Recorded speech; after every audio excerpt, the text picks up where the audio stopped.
Want to see some magic? Well, stay with us till the end of this video, because today we're going to talk about the movie Wonka and everything about it. You'll definitely have fun to the core, so let's begin.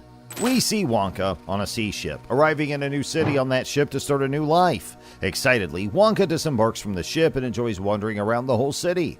He reached the city market where there were different shops. There, Wonka notices a closed shop and feels like it's meant for him, imagining everyone dancing, singing, and having fun with him. However, Wonka was dancing alone there. All this was Wonka's imagination. The scene shifts. It's nighttime now. Wonka walks alone on the city streets. He sits on a public bench and falls asleep there. While on the same bench Wonka was sleeping, a guy named Bleacher came near Wonka. Bleacher tells Wonka that his home is nearby and he rents out rooms with his wife. Wonka picks up his belongings and goes along with Bleacher. Finally, Wonka and Bleacher reach Bleacher's home. There we see Scrubbit, Bleacher's wife.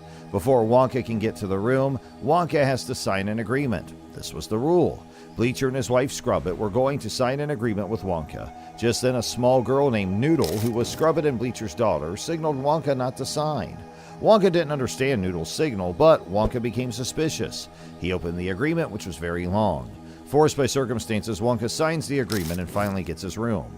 After this, we see Scrubbit punishing Noodle because she signaled Wonka not to sign.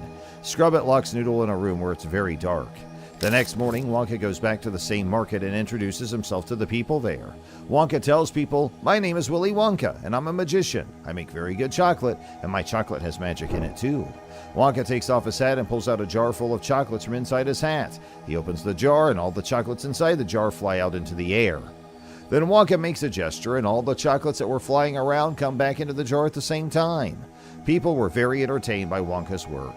Just then our villains, who are Pornis, Fickelgruber, and Slagworth, these people, have a chocolate factory. They supply chocolate all over the area, so they won't let Wonka's chocolate sell here. Then Slagworth tells Wonka that they want to taste his chocolate. These people tested Wonka's chocolate and realized it tasted amazing. But there, these three tell Wonka that his chocolate is rubbish, which is a lie.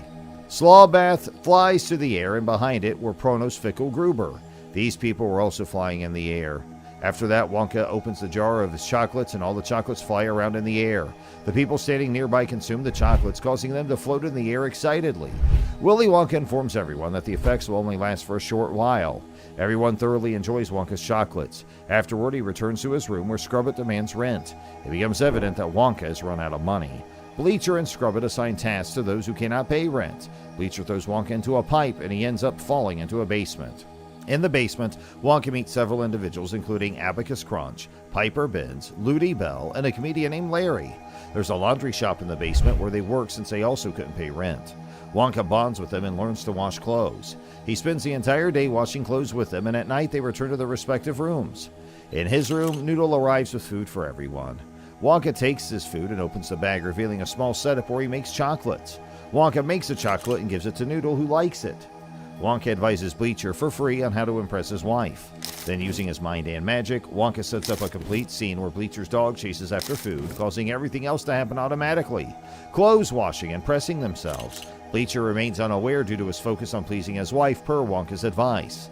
Next, a small lift continuously moves clothes in and out, allowing Wonka to sneak out hidden in the laundry. Later, Noodle and Wonka reach a zoo where Noodle sings in front of a female giraffe, amusing her. Wonka takes the opportunity to extract milk from the giraffe for making chocolates. Noodle reveals to Wonka that Bleacher and Slub are not his real mom and dad. He found them somewhere. The next morning, Wonka, Abacus, Piper, Ludi, Larry, and Noodle pose as spies, selling chocolates discreetly in various locations. Whenever the police approach, Wonka escapes through a gutter. Wonka and his team earn a lot of money this way. The scene shifts to nightfall with Wonka sleeping in his room, where suddenly a figure appears through the window, and it's the chocolate thief. Then his foot hits something and the chocolate thief pulls out from a pipe, falling into a large jar. After that, Wonka gets up from his bed and sees the chocolate thief inside the jar, who is a short guy with red skin and green hair. The guy tells Wonka his name is Oompa Loompa. Wonka and Oompa Loompa talk, and we also see a small background story of Oompa Loompa, where Wonka had collected magical fruits in a temple long ago. On the first day itself, Wonka and his team sell a lot of chocolates, but a problem arises when everyone experiences a side effect from the chocolate. Their hair starts growing rapidly and becomes colorful. Behind this is Slugworth, who had mixed something in Wonka's chocolates to make people angry. They start breaking things in Wonka's shop, breaking his heart. Wonka starts crying, followed by a flashback scene where we see Wonka's mom used to make very tasty chocolates and taught him how to make them. So in childhood, Wonka promises Mom he would become the best chocolate maker and people would love his chocolates. Then pros Fickle, Grubber, and Slugworth make an entry, offering Wonka money. These three tell Wonka to make chocolate for them. Then Wonka rejects their offer and they tell him to leave the city. Later, we see a sad Wonka picking up his bag and reaching the port where Slugworth had already seized ship. Wonka boards a ship and thinks. Just then, the Oompa Loompa comes to Wonka. We see Oompa Loompa was also going, and as they talk, Wonka realizes Slugworth might have mixed something in the chocolate. He goes to Captain but finds no one, just a bomb that blasts the whole ship into the sea. Then the scene shifts directly to Wonka's team, who had done chocolate business with Wonka and Noodle. They had good money now, so they paid Scrub and her husband Bleach for their rent.